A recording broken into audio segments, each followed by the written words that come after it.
Hello friends, आज हम लोग सीखेंगे कि इलेक्ट्रॉनिक कॉन्फ़िगरेशन कैसे करते हैं। तो उसके लिए कुछ चीज़ जानना बहुत ज़रूरी है। जैसे ऑर्बिटल क्या होता है। ऑर्बिटल एक 3 डायमेंशनल स्पेस होता है न्यूक्लियस के अराउंड, जहाँ पे इलेक्ट्रॉन की पाने की जो प्रोबेबिलिटी होती है सबसे मैक्सिमम होती है। और जो सबशेल होता है वो एक पाथवे होता है जहाँ पे इलेक्ट्रॉन मूव करता है, और ये जो सबशेल है ये ऑर्बिटल के अंदर पाया जाता है। जो यहाँ पे बॉक्स जैसा हम देख रहे हैं वो और उसको कहते हैं सबशेल कहते हैं, और जो हम यहाँ पे एरो से भरे हुए हैं इसको इलेक्ट्रॉन कहते हैं। अगर एरो ऊपर की तरफ है तो क्लॉकवाइज इलेक्ट्रॉन है, और अगर एरो नीचे की तरफ है तो एंटी क्लॉकवाइज है। और ये चीज़ ध्यान रखिए कि जब भी हम सबशेल में इलेक्ट्रॉन भरते हैं तो पहले हम क्लॉकवाइज भरते हैं, फिर उसके बाद एंटी क्लॉकवाइज। ठीक है। तो जैसे कि हम देख सकते हैं यहाँ पे 4 तरह के ऑर्बिटल हैं। तो जो एस ऑर्बिटल है उसके पास सिर्फ एक ही सबशेल होता है, और पी वाले के पास 3 सबशेल होता है, और डी वाले के पास 5 सबशेल होता है, और एफ़ के पास 7 सबशेल होता है। हर सबशेल में 2 इलेक्ट्रॉन आते हैं, एक क्लॉकवाइज एक एंटी क्लॉकवाइज। इसलिए एस वाले में 2 इलेक्ट्रॉन आते हैं एफ सबशेल वाले में, पी वाले सबशेल में 6 इलेक्ट्रॉन आते हैं, डी के सबशेल में 10 इलेक्ट्रॉन आते हैं, और एफ़ के सबशेल में 14 इलेक्ट्रॉन आ जाते हैं। अब हम अब रूल की बात करेंगे। अब रूल के अकॉर्डिंग क्या होता है, इलेक्ट्रॉन को जो सबशेल में पहले लोअर एनर्जी के सबशेल में जाएगा, फिर हायर एनर्जी के, और उसके बाद जब उसमें हम इलेक्ट्रॉन भरते हैं तो 1 बाई 1 भरते हैं। ठीक। तो पहले हम जब ऑर्बिटल जैसे हमको मिला है पी वाला, तो पहले मैंने ऑर्बिटल में देखिए पहले 1 बाई 1 इलेक्ट्रॉन भर दिया है। फिर उसके बाद जो 4th इलेक्ट्रॉन बचा तो उसके लिए जगह नहीं बची, तो हमने उसको एंटी क्लॉकवाइज में भर दिया है। मगर जो नीचे वाला तरीका है वह बिल्कुल ही गलत है। इस तरह आपको नहीं करना है। पहले आपको ऊपर वाला ही तरीके से ही करना है, क्योंकि यही एक सही तरीका है। क्योंकि और अबव के रूल के अकॉर्डिंग ही हमको इलेक्ट्रॉन भरना होता है।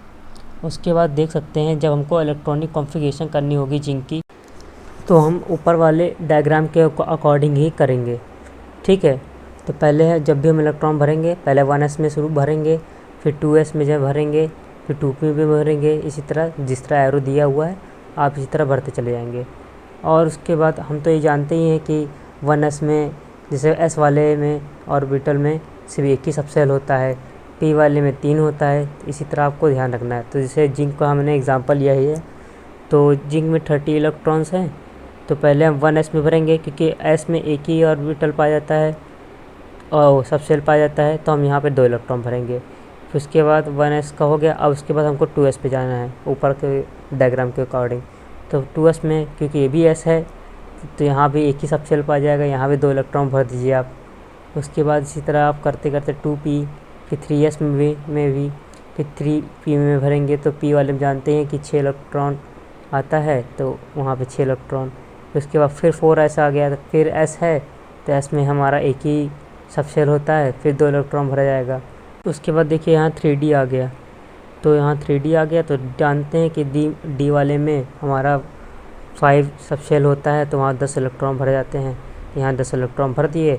और अगर हम ऊपर देख लेते हैं 2 2 4 6 10 हो गया, 12 18, उसके बाद 18 2 20, और 20 10 30 इलेक्ट्रॉन हो गए।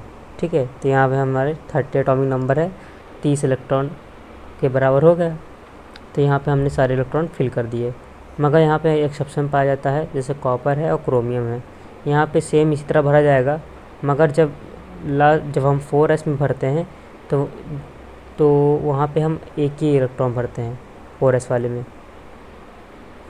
में पहले एक ही इलेक्ट्रॉन भरते हैं, क्योंकि यहाँ इसलिए किया जाता है क्योंकि कॉपर में जो होता है 3d का जो होता है वो फुल ऑर्बिटल होता है, क्योंकि उसमें 10 इलेक्ट्रॉन की ज़रूरत होती है, और हमने 10 इलेक्ट्रॉन भर दिया तो बहुत स्टेबल हो जाता है।